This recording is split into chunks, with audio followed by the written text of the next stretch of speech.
sweetheart. But Bad sleep? It was pretty bad. Darling.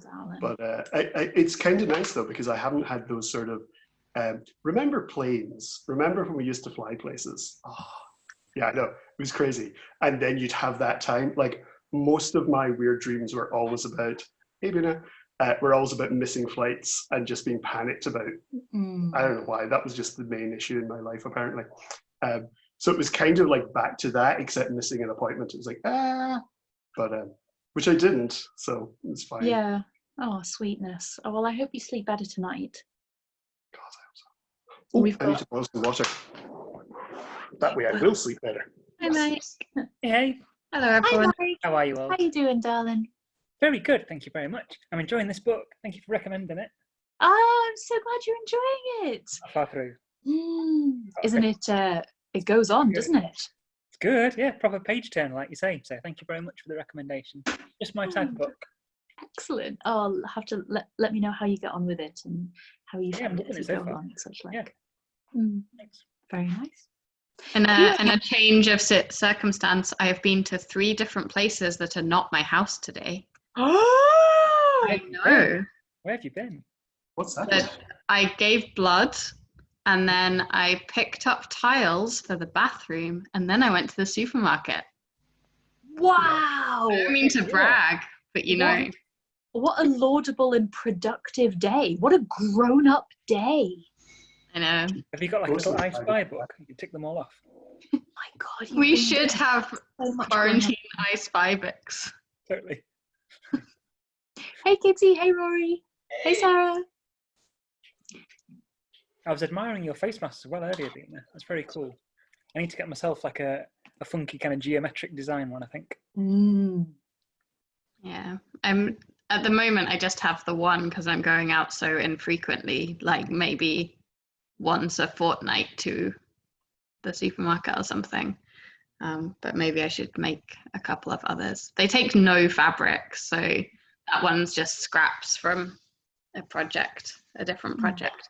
Maybe every time I make something, I should make a matching mask. Yes. Yes. Have one to match every stripy dungarees outfit that you own. Totally. How many stripy dungarees outfits do you own? Is that? Hi, Katie. I don't know. I mean, do you times the number of separate dungaree items of clothing by the number of stripy items of clothing? Lots? Say. A lot. I think I have 6 pairs of dungarees of varying kinds. That's good. That's a perfectly normal and moderate number of dungarees to have. Oh wait, 7. Oh well, that's cute. Are you counting your dungaree dresses in that? Yeah. Did you forget the emergency dungarees? I forgot the yellow dinosaur dungaree dress. How could you forget that? The best one. Also, hi, oh, Lisa and Jonas are here. Hi, Lisa and Jonas. Hey, everybody. Hey. Emma, your hair's looking super blue today. Thank you. I think it's just because I have the blinds open on one side right now, but it's really vibrant. Like, I need to post better pictures, but depending on how the light hits it, the color is completely different. Okay. Also, your eyebrow game is absolutely on point. Thank you. When I got my hair done, the stylist suggested making my brows darker and maybe putting a touch of blue in them. And like, I feel like it just works so much better now that none of my hair on my head brown. I was thinking, like, do you have like raven wing eyebrows going on there? Like, they look amazing. Thank you. Maybe I should do this more. It took all of 30 seconds. Which is my favorite kind of style thing. You can look even more surprised when reaction face.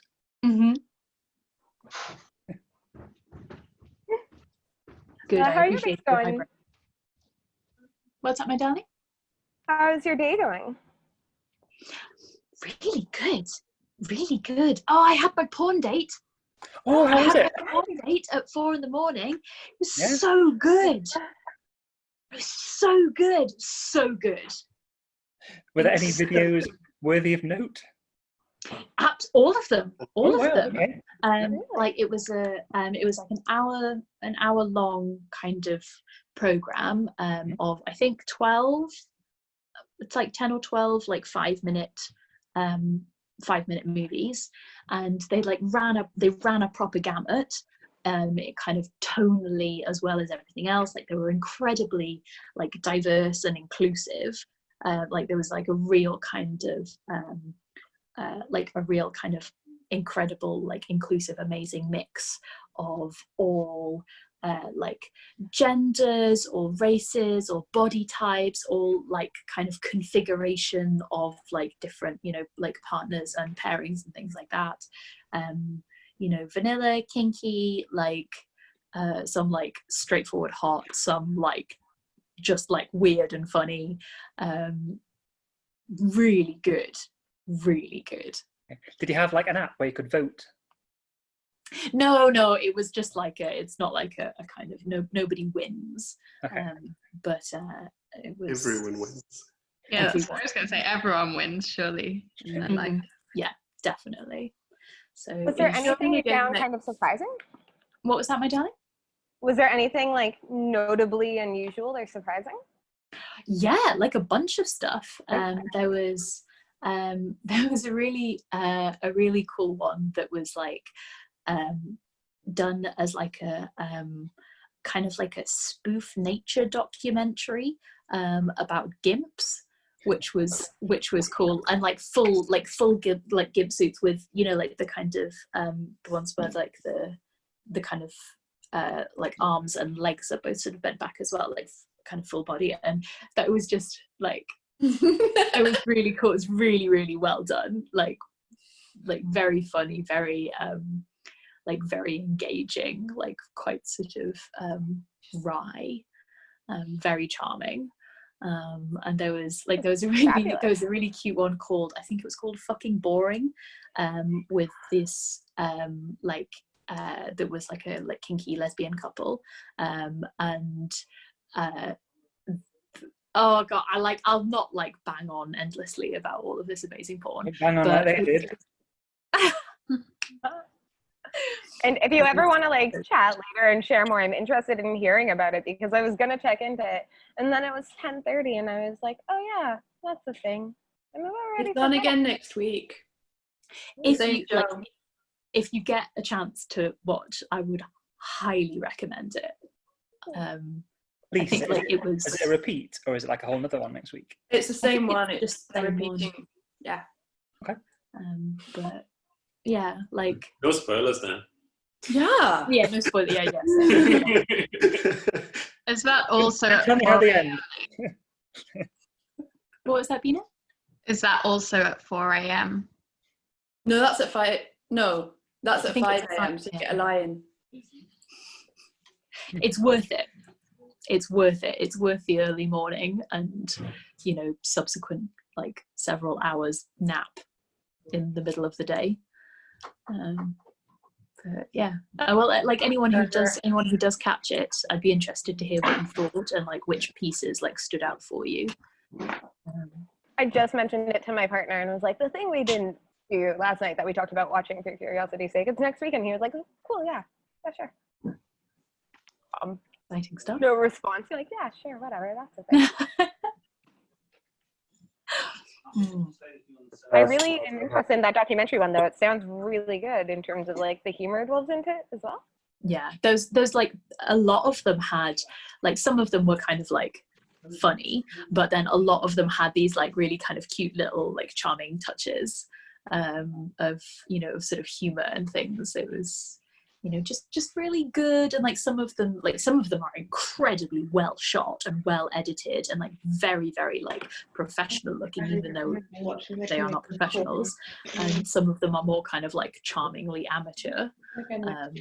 But yeah, all got lots going for them. Oh my god, Nick, have you had a haircut?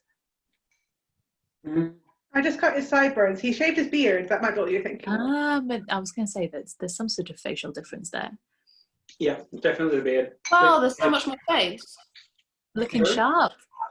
Looking good, my love. Thank you.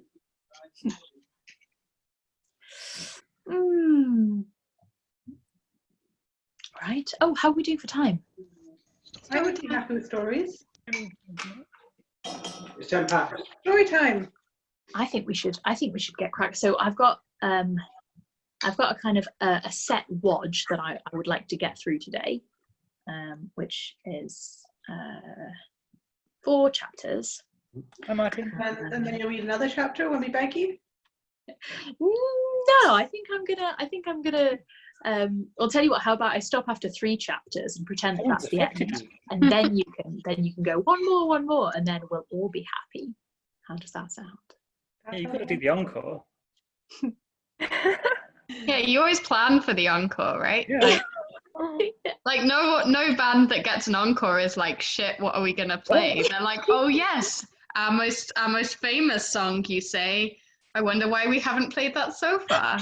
I've heard plenty of bands go, we don't have any more planned. Can we just play this one again and play the same thing? I might have done that when playing gigs. Like, are you okay if we play this one? Cool, we'll play that one. Yeah, no parting the kimono, Vina. These are like deep trade secrets. Right. So I will say every now and then you'll get like a band who comes out for the encore and then they just like fucking have a sesh on stage for a little while and it's great. Bands are cool. Musical people are cool. That's first of all, my very logs on much the sword this evening were full. Oh no. Muted you all. Guess we'd better have some story time. Okay.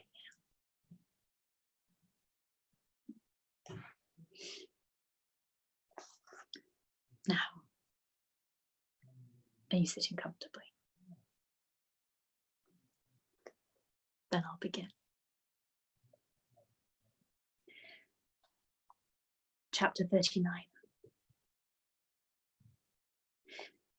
It was the second week in May in which the 3 young ladies set out together from Gracechurch Street for the town of in Hertfordshire. And as they drew near the appointed inn where Mr. Bennet's carriage was to meet them, they quickly perceived, in token of the coachman's punctuality, both Kitty and Lydia looking out of a dining room upstairs. These 2 girls had been above an hour in the place, happily employed in visiting an opposite milliner, watching the sentinel on guard, and dressing a salad and cucumber. After welcoming their sisters, they triumphantly displayed a table set out with such cold meat as an inn larder usually affords, exclaiming, "Is not this nice? Is not this an agreeable surprise?"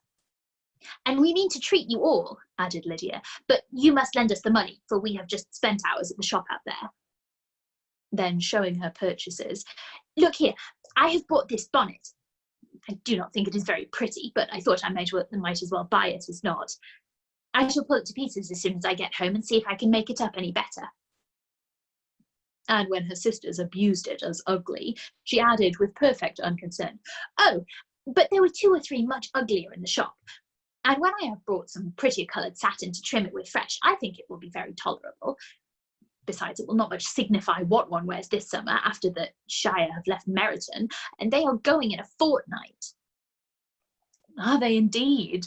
cried Elizabeth with the greatest satisfaction. "They are going to be a camp near Brighton, and I do so want Papa to take us all there for the summer. It would be such a delicious scheme, and I dare say would hardly cost anything at all. Mamma would like to go too, of all things. Only think what a miserable summer else we shall have." Yes, thought Elizabeth, that would be a delightful scheme indeed, and completely do for us at once. Good heaven, Brighton and a whole campful of soldiers, to us who have been overset already by one poor regiment of militia and the monthly balls of Meryton. "Now, I have got some news for you," said Lydia as they sat down to table. "What do you think? It is excellent news, capital news, and about a certain person that we all like." Jane and Elizabeth looked at each other, and the waiter was told that he need not stay. Lydia laughed and said, "Aye, that is just like your formality and discretion. You thought the waiter must not hear, as if he cared. I dare say he often hears worse things said than I am going to say. But he is an ugly fellow. I am glad he is gone. I never saw such a long chin in my life. Well, but now for my news. It is about dear Wickham. Too good for the waiter, is it not? There is no danger of Wickham's marrying Mary King. There's for you. She is gone down to her uncle in Liverpool, gone to stay. Wickham is safe." "And Mary King is safe," added Elizabeth, "safe from a connection imprudent as to fortune." "She is a great fool for going away if she liked him." "But I hope there is no strong attachment on either side," said Jane. "I'm sure there is not on his. I will answer for it he never cared 3 straws about her. Who could about such a nasty little freckled thing?" Elizabeth was shocked to think that, however incapable of such coarseness of expression herself, the coarsement of the sentiment was little other than her own breast had formerly harboured and fancied liberal. As soon as all had ate, and the elder ones paid, the carriage was ordered. And after some contrivance, the whole party, with all their boxes, work-bags, and parcels, and the unwelcome addition of Kitty's and Lydia's purchases, were seated in it. "How nicely we are crammed in," cried Lydia. "I am glad I bought my bonnet, if it is only for the fun of having another bandbox. Well, now let us be quite comfortable and snug, and talk and laugh all the way home. And in the first place, let us hear what has been happened to you all since you went away. Have you seen any pleasant men? Have you had any flirting? I went in great hopes that one of you would have got a husband before you came back. Jane will be quite an old maid soon, I declare. She's almost 23. Lord, how ashamed I should be of not being married before 23. My Aunt Phillips wants you so to get husbands, you can't think. She says Lizzie had better have taken Mr. Collins, but I do not think there would have been any fun in it. Lord, how I should like to be married before any of you, and then I would chaperone you about to all the balls. Dearie, we had such a good piece of fun the other day at Colonel Forster's. Kitty and me would spend the day there, and Mrs. Forster promised to have a little dance in the evening. By the by, Mrs. Forster and me are such friends. And so she asked the 2 Harringtons to come, but Harriet was ill, and so Pen was forced to come by herself. And then what do you think we did? We dressed up Chamberlain in women's clothes on purpose to pass for a lady. Only think what fun. Not a soul knew of it but Colonel and Mrs. Forster, and Kitty and me, except my aunt, for we were first forced to borrow one of her gowns, and you cannot imagine how well he looked. When Denny and Wickham and Pratt and 2 or 3 more of the men came in, they did not know him in the least. Lord, how I laughed. And so did Mrs. Forster. I thought I should have died. And that made the men suspect something, and then they soon found out what was the matter. With such kind of histories of their parties and good jokes did Lydia, assisted by Kitty's hints and additions, endeavour to amuse her companions all the way to Longbourn. Elizabeth listened as little as she could, but there was no escaping the frequent mention of Wickham's name. Their reception at home was most kind. Mrs. Bennet rejoiced to see Jane in undiminished beauty, and more than once during dinner did Mr. Bennet say voluntarily to Elizabeth, "I am glad you are come back, Lizzie." Their party in the dining room was large, for almost all the Lucases came to meet Maria and hear the news, and various were the subjects which accompanied them. Lady Lucas was inquiring of Maria across the table after the welfare and poultry of her eldest daughter. Mrs. Bennet was doubly engaged, on one hand collecting an account of the present fashions from Jane, who sat some way below her, and on the other retailing them all to the younger Miss Lucases. And Lydia, in a voice rather louder than any other person's, was enumerating the various pleasures of the morning to anybody who would hear her. "Oh, Mary," said she, "I wish you had gone along with us, for we had such fun as we went along. Kitty and me drew up all the blinds and pretended there was nobody in the coach, and I should have gone to all the way if Kitty had not been sick. And when we got to the George, I do think we behaved very handsomely, for we treated the other 3 with the nicest cold luncheon in the world, and if you would have gone, we would have treated you too. And then when we came away, it was such fun. I think we should never have gone into the coach. I was ready to die of laughter. And then we were so merry all the way home. We talked and laughed so loud that anybody might have heard us 10 miles off. To this Mary very gravely replied, "Far be it from me, my dear sister, to depreciate such pleasures. They would doubtless be congenial with the generality of female minds, but I confess they would have no charms for me. I should infinitely prefer a book." But of this answer Lydia heard not a word. She seldom listened to anybody for more than half a minute, and never attended to Mary at all. In the afternoon, Lydia was urgent with the rest of the girls to walk to Meryton and see how everybody went on, but Elizabeth steadily opposed the scheme. It should not be said that the Miss Bennets could not be at home half a day before they were in pursuit of the officers. There was another reason, too, for her opposition. She dreaded seeing Wickham again, and was resolved to avoid it as long as possible. The comfort to her of the regiment's approaching removal was indeed beyond expression. In a fortnight they were to go, and once gone, she hoped there could be nothing more to plague her on his account. She had not been many hours at home before she found that the Brighton scheme, of which Lydia had given them a hint at the inn, was under frequent discussion between their parents. Elizabeth saw directly that her father had not the smallest intention of yielding, but his answers were at the same time so vague and equivocal that her mother, though often disheartened, had never yet despaired of succeeding at last. Chapter 40. Elizabeth's impatience to acquaint Jane with what had happened could no longer be overcome, and at length resolving to suppress every particular in which her sister was concerned, and preparing her to be surprised, she related to her the next morning the chief of the scene between Mr. Darcy and herself.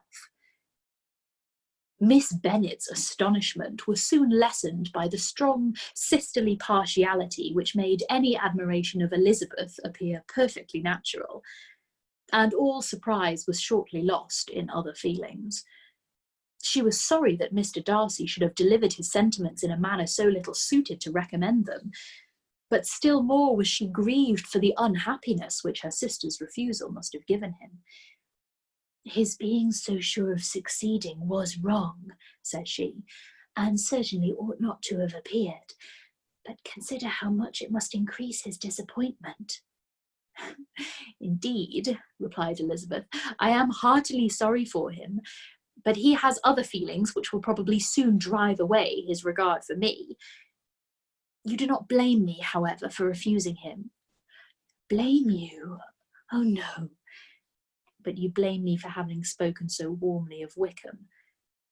"No, I do not know that you are wrong in saying what you did." "But you will know it when I have told you what happened the very next day."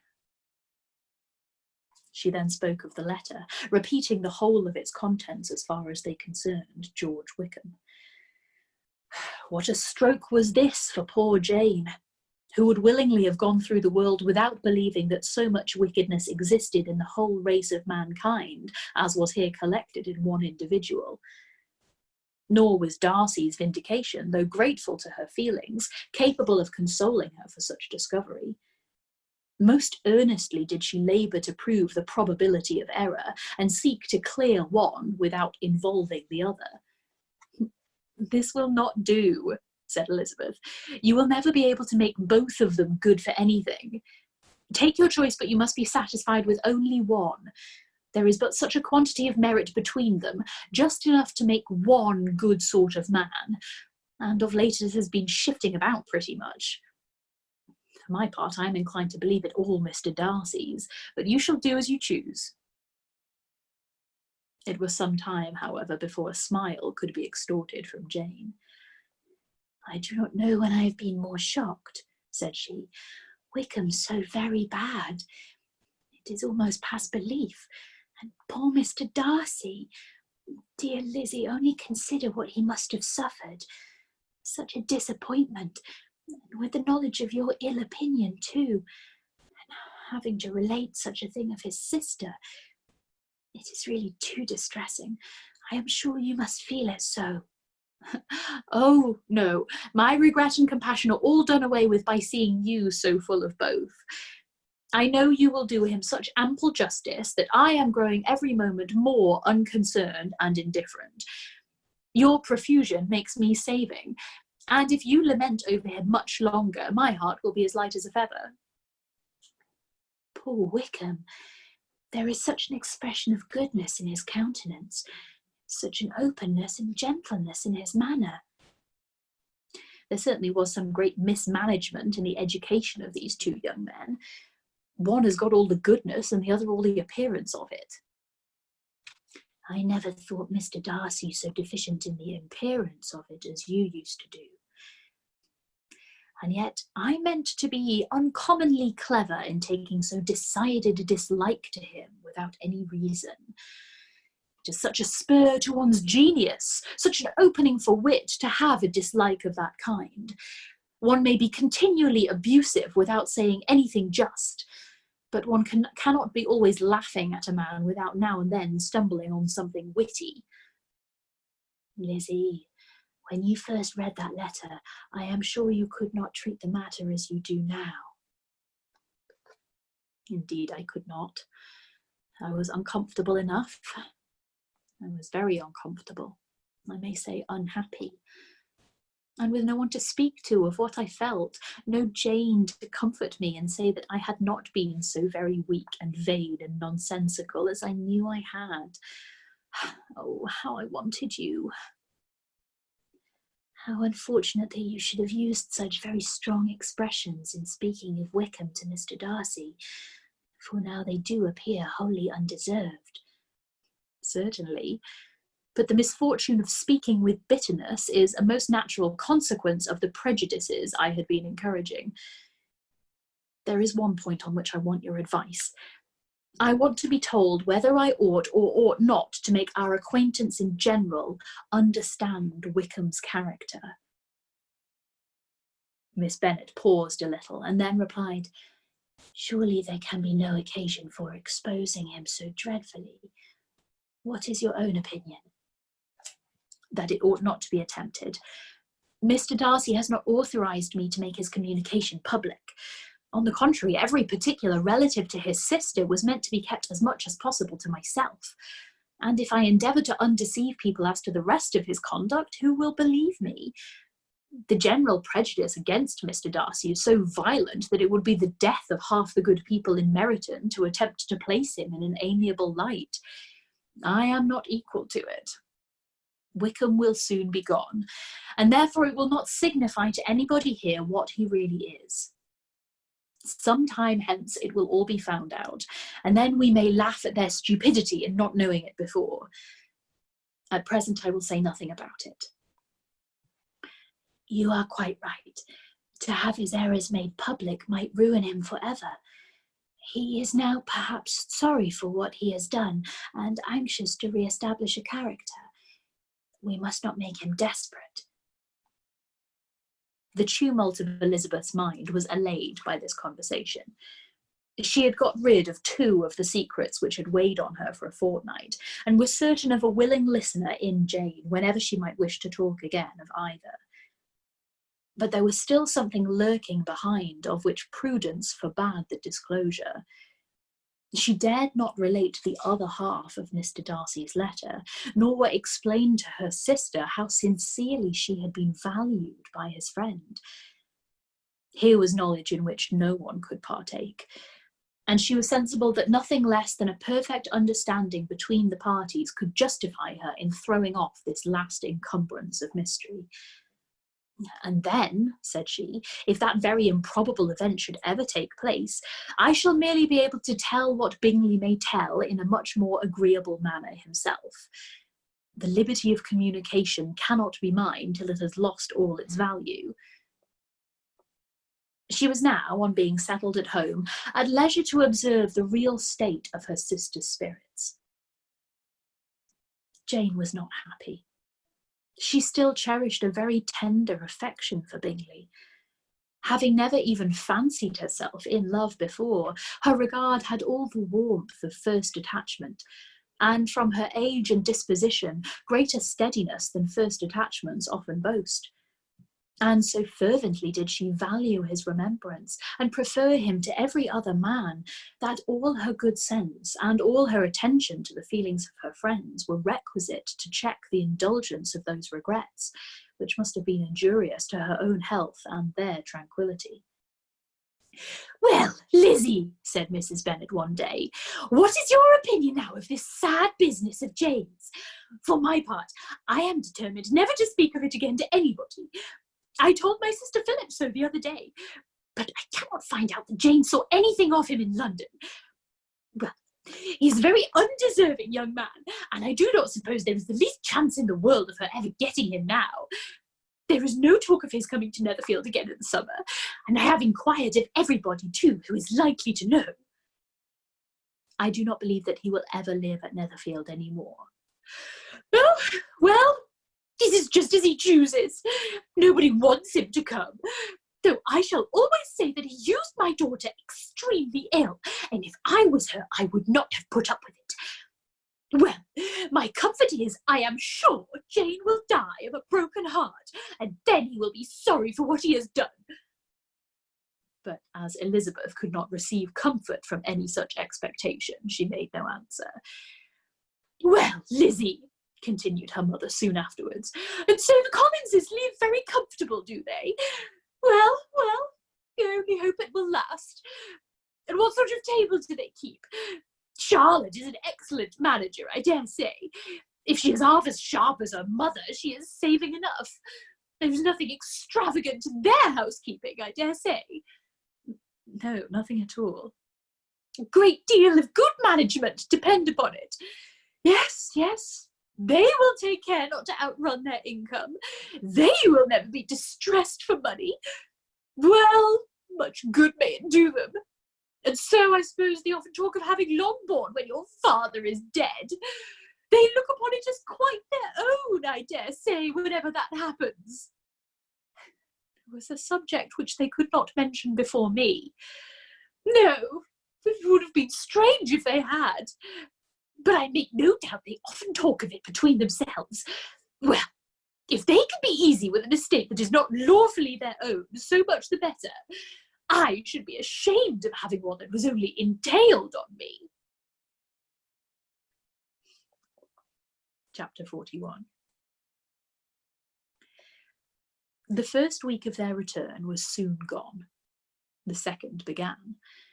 It was the last of the regiment's stay in Meryton, and all the young ladies in the neighbourhood were drooping apace. The dejection was almost universal. The elder Miss Bennets alone were still able to eat, drink, and sleep, and pursue the usual course of their employments. Very frequently were they reproached for this insensibility by Kitty and Lydia, whose own misery was extreme, and who could not comprehend such half-heartedness in any of the family. "Good heavens, what is to become of us? What are we to do?" would they often exclaim in the bitterness of woe. "How can you be smiling so, Lizzie?" Their affectionate mother shared all their grief. She remembered when she had herself endured a similar occasion 25 years ago. "I am sure," said she, "I cried for 2 days together when Colonel Miller's regiment went away. I thought I should have broke my heart." "I am sure I shall break mine," said Lydia. "If one could but go to Brighton," observed Mrs. Bennet. "Oh, yes, if one could but go to Brighton, but papa is so disagreeable. A little sea bathing would set me up for ever. And my Aunt Phillips is sure it would do me a great deal of good," added Kitty. Such were the kind of lamentations resounding perpetually through Longbourn House. Elizabeth tried to be diverted by them, but all sense of pleasure was lost in shame. She felt anew the justice of Mr. Darcy's objections, and never had she before been so much disposed to pardon his interference in the views of his friend.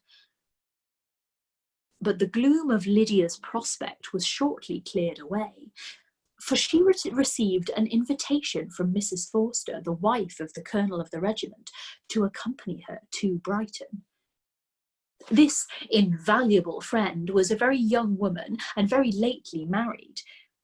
A resemblance in good humour and good spirits had recommended her and Lydia to each other, and out of their 3 months' acquaintance they had been intimate too. The rapture of Lydia on this occasion, her adoration of Mrs. Forster, the delight of Mrs. Bennet, and the mortification of Kitty are scarcely to be described. Wholly inattentive to her sister's feelings, Lydia flew about the house in restless ecstasy, calling for everyone's congratulations, and laughing and talking with more violence than ever, while the luckless Kitty continued in the parlour, repining at her fate in terms as unreasonable as her accent was peevish. "I cannot see why Mrs. Forster should not ask me as well as Lydia," said she, "though I am not her particular friend. I have just as much right to be asked as she has, and more too, for I am 2 years older." In vain did Elizabeth attempt to make her reasonable, and Jane to make her resigned.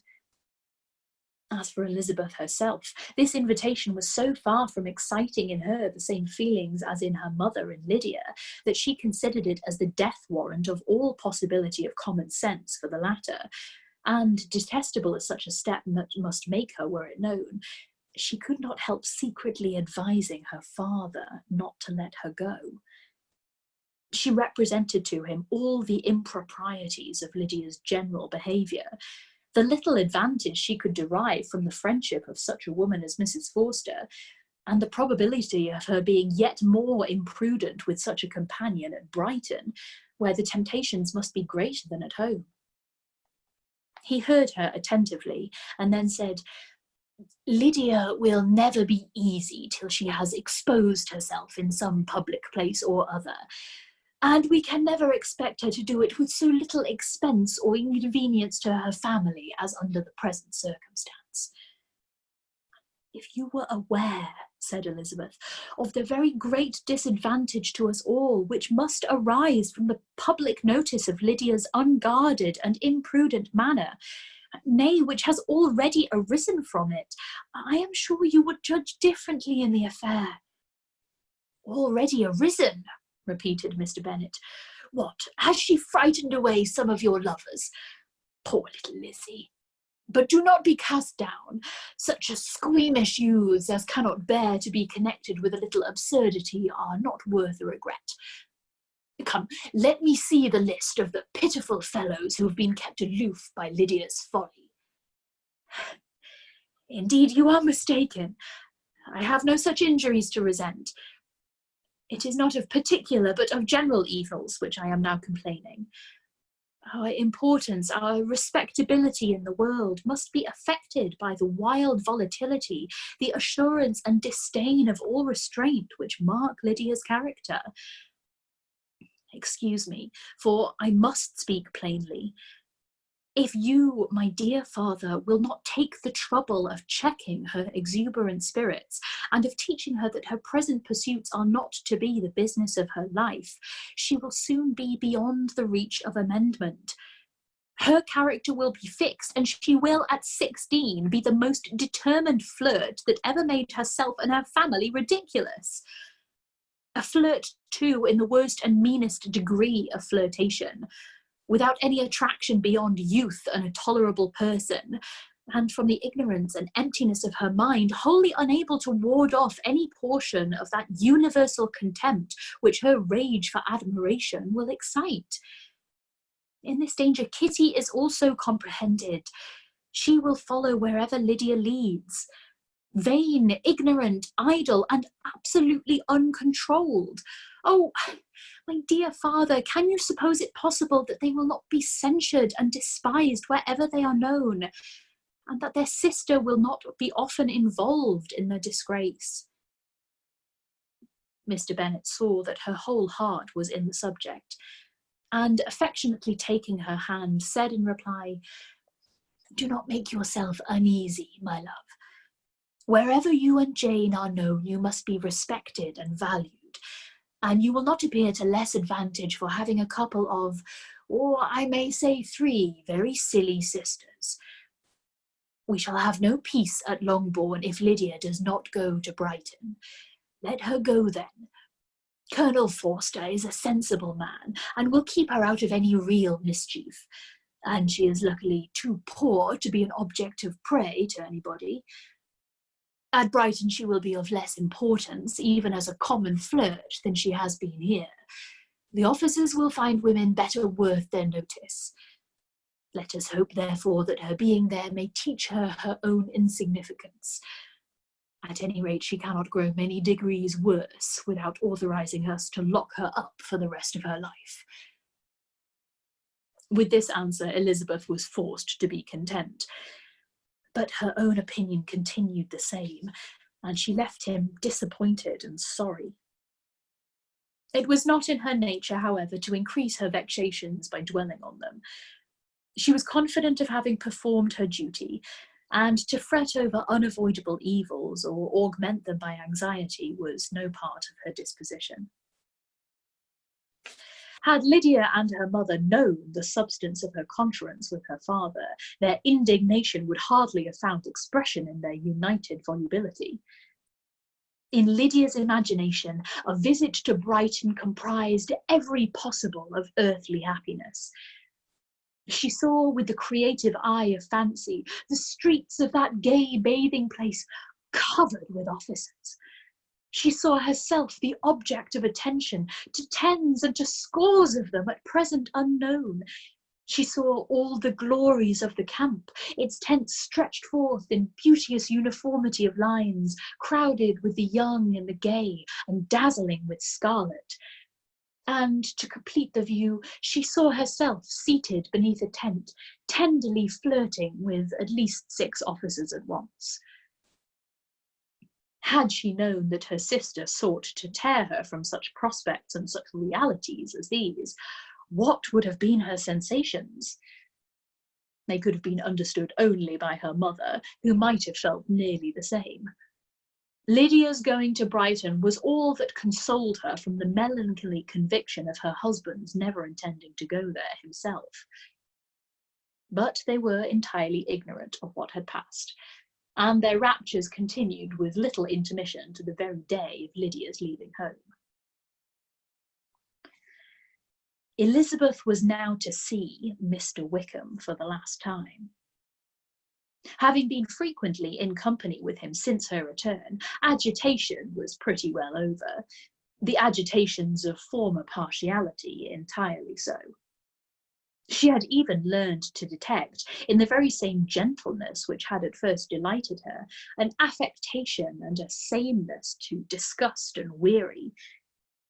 In his present behaviour to herself, moreover, she had a fresh source of displeasure, for the inclination he soon testified of renewing those attentions which had marked the early part of their acquaintance could only serve, after what had since passed, to provoke her. She lost all concern for him in finding herself thus selected as the object of such idle and frivolous gallantry, and while she steadily repressed it, could not but feel the reproof contained in his believing that, however long and for whatever cause his attentions had been withdrawn, her vanity would be gratified and her preference secured at any time by their renewal. On the very last day of the regiment's remaining in Meryton, he dined with others of the officers at Longbourn, and so little was Elizabeth disposed to part from him in good humour, that on his making some inquiry as to the manner in which her time had passed at Hunsford, she mentioned Colonel Fitzwilliam's and Mr. Darcy's having both spent 3 weeks at Rosings, and asked him if he were acquainted with the former. He looked surprised, displeased, alarmed, but with a moment's recollection and a returning smile, replied that he had formerly seen him often, and after observing that he was a very gentlemanlike man, asked her how she had liked him. Her answer was warmly in his favour. With an air of indifference, he soon afterwards added, "How long did you say he was at Rosings?" "Nearly 3 weeks." "And you saw him frequently?" "Yes, almost every day." "His manners are very different from his cousin's." "Yes, very different." but I think Mr. Darcy improves on acquaintance. Indeed, cried Wickham with a look which did not escape her. And pray may I ask, but checking himself, he added in a gayer tone, is it in address that he approves? Has he deigned to add aught of civility to his ordinary style? For I dare not hope, he continued in a lower and more serious tone, that he is improved in essentials. Oh, no, said Elizabeth. In essentials, I believe he is very much what he ever was. While she spoke, Wickham looked as if scarcely knowing whether to rejoice over her words or to distrust their meaning. There was a something in her countenance which made him listen with an apprehensive and anxious attention, while she added, when I said that he improved on acquaintance, I did not mean that either his mind or manners were in a state of improvement, but that from knowing him better, his disposition was better understood. Wickham's alarm now appeared in a heightened complexion and agitated look. For a few minutes he was silent, till, shaking off his embarrassment, he turned to her again and said in the gentlest of accents, you who know well my feelings towards Mr. Darcy will readily comprehend how sincerely I must rejoice that he is wise enough to assume even the appearance of what is right. His pride in that direction may be of service, if not to himself, to many others, for it must deter him from such foul misconduct as I have suffered by. I only fear that the sort of cautiousness to which you, I imagine, have been alluding, is merely adopted on his visits to his aunt, of whose good opinion and judgment he stands much in awe. His fear of her has always operated, I know, when they were together, and a good deal is to be imputed to his wish of forwarding the match with Mr. Burgh, which I am certain he has very much at heart. Elizabeth could not repress a smile at this, but she answered only by a slight inclination of the head. She saw that he wanted to engage her on the old subject of his grievances, and she was in no humour to indulge him. The rest of the evening passed with the appearance, on his side, of usual cheerfulness, but with no farther attempt to distinguish Elizabeth, and they parted at last with mutual civility and possibly a mutual desire of never meeting again.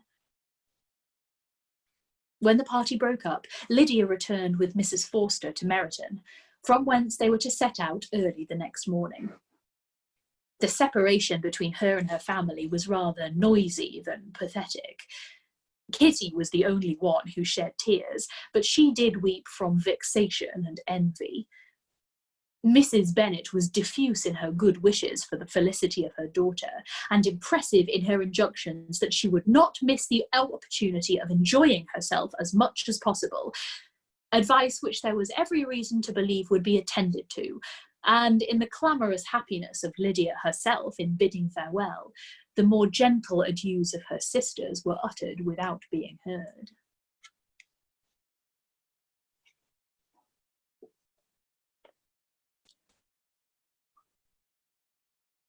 Encore.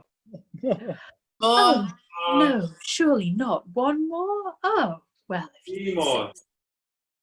More! Okay. Just because you asked so nicely. Chapter 42.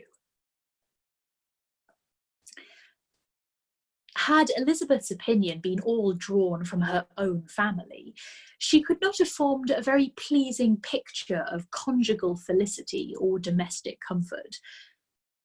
Her father, captivated by youth and beauty, and that appearance of good humour which youth and beauty generally give, had married a woman whose weak understanding and illiberal mind had very early in their marriage put an end to all real affection for her. Respect, esteem, and confidence had vanished forever, and all his views of domestic happiness were overthrown. But Mr. Bennet was not of a disposition to seek comfort for the disappointment which his own imprudence had brought on, in any of those pleasures which too often console the unfortunate for their folly or their vice. He was fond of the country and of books, and from these tastes had arisen his principal enjoyments. To his wife he was very little otherwise indebted than as her ignorance and folly had contributed to his amusement. This is not the sort of happiness which a man would in general wish to owe to his wife. But where other powers of entertainment are wanting, the true philosopher will derive benefit from such as are given. Elizabeth, however, had never been blind to the impropriety of her father's behaviour as a husband. She had always seen it with pain, but respecting his abilities and grateful for his affectionate treatment of herself, she endeavoured to forget what she could not overlook, and to banish from her thoughts that continual breach of conjugal obligation and decorum which, in exposing his wife to the contempt of her own children, was so highly reprehensible. But she had never felt so strongly as now the disadvantages which must attend the children of so unsuitable a marriage, nor ever been so fully aware of the evils arising from so ill-judged a direction of talents which, rightly used, might at least have preserved the respectability of his daughters, even if incapable of enlarging the mind of his wife. When Elizabeth had rejoiced over Wickham's departure, she found little other cause for satisfaction in the loss of the regiment. Their parties abroad were less varied than before, and at home she had a mother and sister whose constant repinings at the dullness of everything around them threw a real gloom over their domestic circle. And though Kitty might in time regain her natural degree of sense, since the disturbers of her brain were removed, her other sister, from whose disposition greater evil might be apprehended, was likened to be hardened in all her folly and assurance by a situation of such double danger as a watering place and a camp. Upon the whole, therefore, she found, what has sometimes been found before, that an event to which she had looked forward with impatient desire did not, in taking place, bring all the satisfaction she had promised herself. It was consequently necessary to name some other period for the commencement of actual felicity, to have some other point on which her wishes and hopes might be fixed, and by again enjoying the pleasure of anticipation, console herself for the present and prepare for another disappointment. Her tour to the lakes was now the object of her happiest thoughts. It was her best consolation for all the uncomfortable hours which the discontentedness of her mother and Kitty made inevitable, and could she have included Jane in the scheme, every part of it would have been perfect. But it is fortunate, thought she, that I have something to wish for.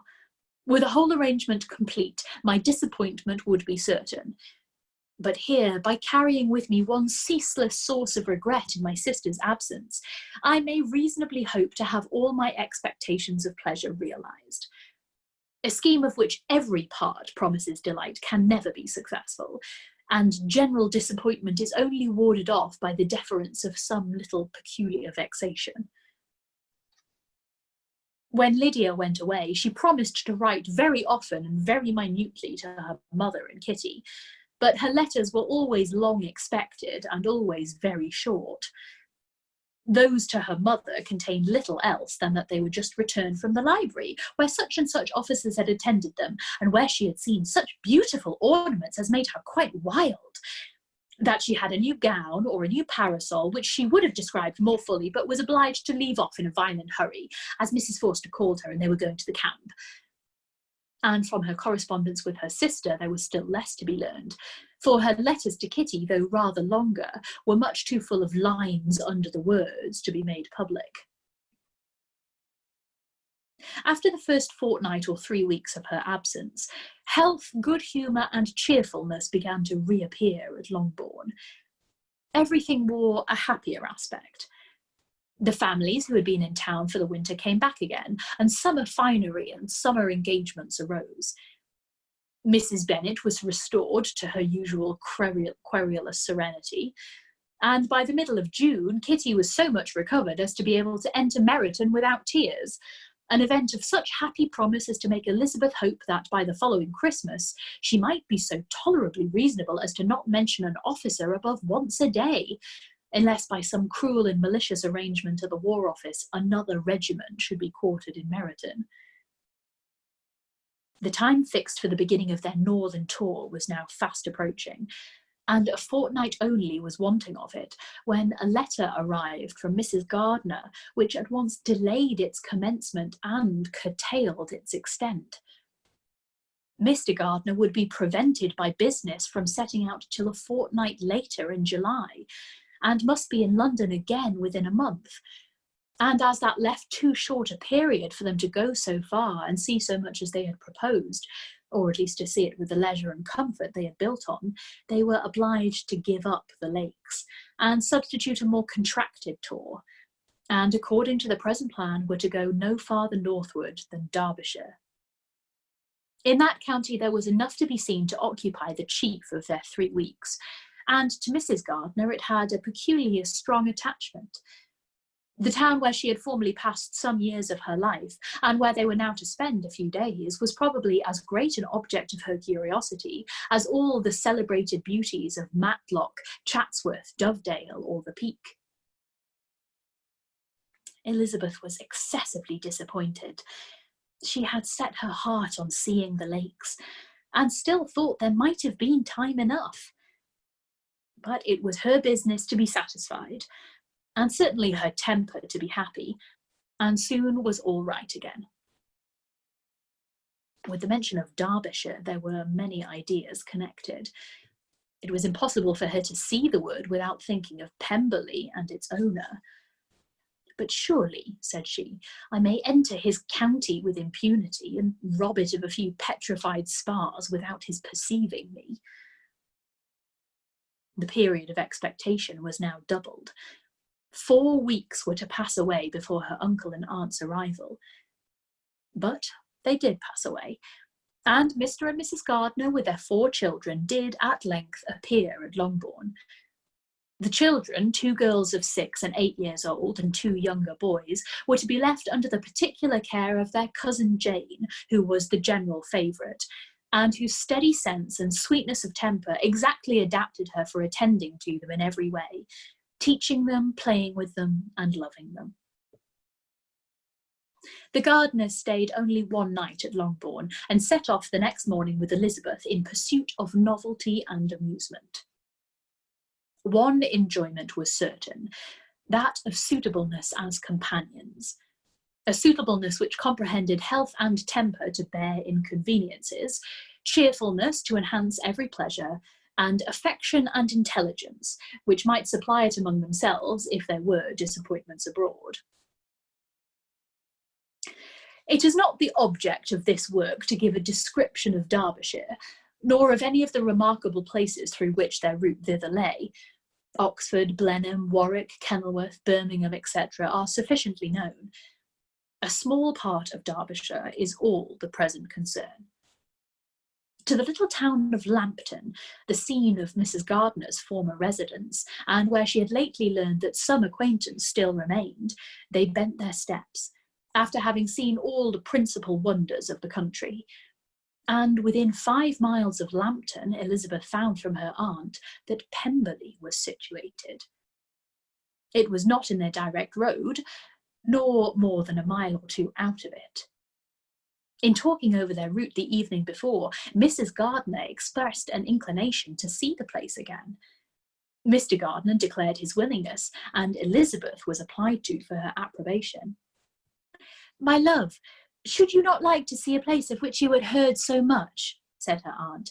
"A place, too, with which so many of your acquaintance are connected. Wickham passed all his youth there, you know." Elizabeth was distressed. She felt that she had no business at Pemberley, and was obliged to assume a disinclination for seeing it. She must own that she was tired of great houses. After going over so many, she really had no pleasure in fine carpets or satin curtains. Mrs. Gardner abused her stupidity. "If it were merely a fine house, richly furnished," said she, "I should not care about it myself. But the grounds are delightful. They have some of the finest woods in the country." Elizabeth said no more, but her mind could not acquiesce. The possibility of meeting Mr. Darcy while viewing the place instantly occurred. It would be dreadful. She blushed at the very idea, and thought it would be better to speak openly to her aunt than to run such a risk. But against this there were objections, and she finally resolved that it could be the last resource if her private inquiries as to the absence of the family were unfavourably answered. Accordingly, when she retired at night, she asked the chambermaid whether Pemberley were not a very fine place, what was the name of its proprietor, and, with no little alarm, whether the family were down for the summer. A most welcome negative followed the last question, and her alarms being now removed, she was at leisure to feel a great deal of curiosity to see the house herself. And when the subject was revived the next morning, and she was again applied to, could readily answer, and with a proper air of indifference, that she had not really any dislike to the scheme. To Pemberley, therefore, they were to go.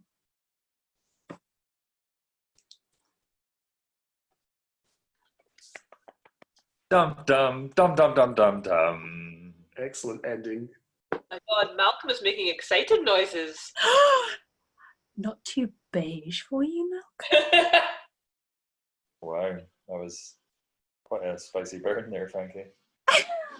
Can I check one of the sentences at the beginning? Mm-hmm.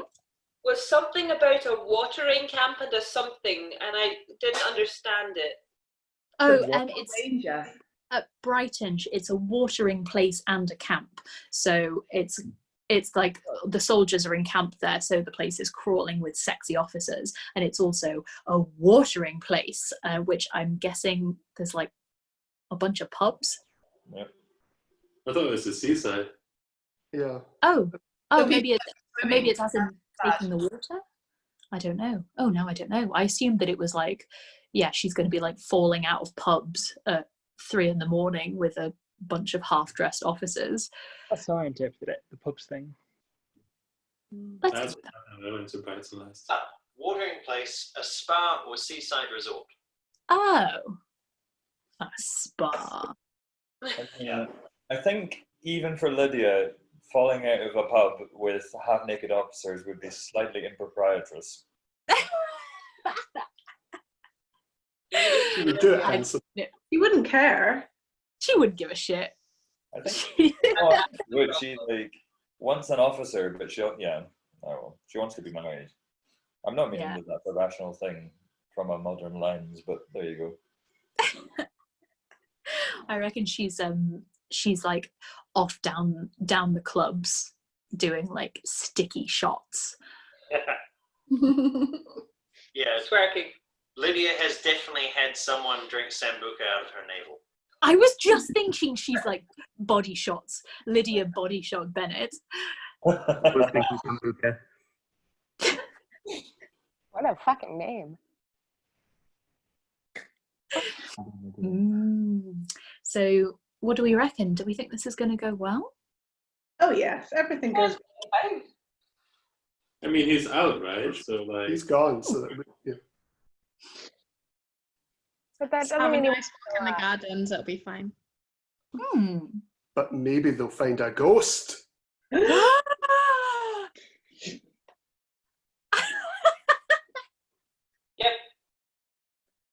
Gordon, do you have any notes? I do. I don't know if these are suitable for the recording, though. Oh. I mean, they might be, but who's to say? Who's to say? Should we?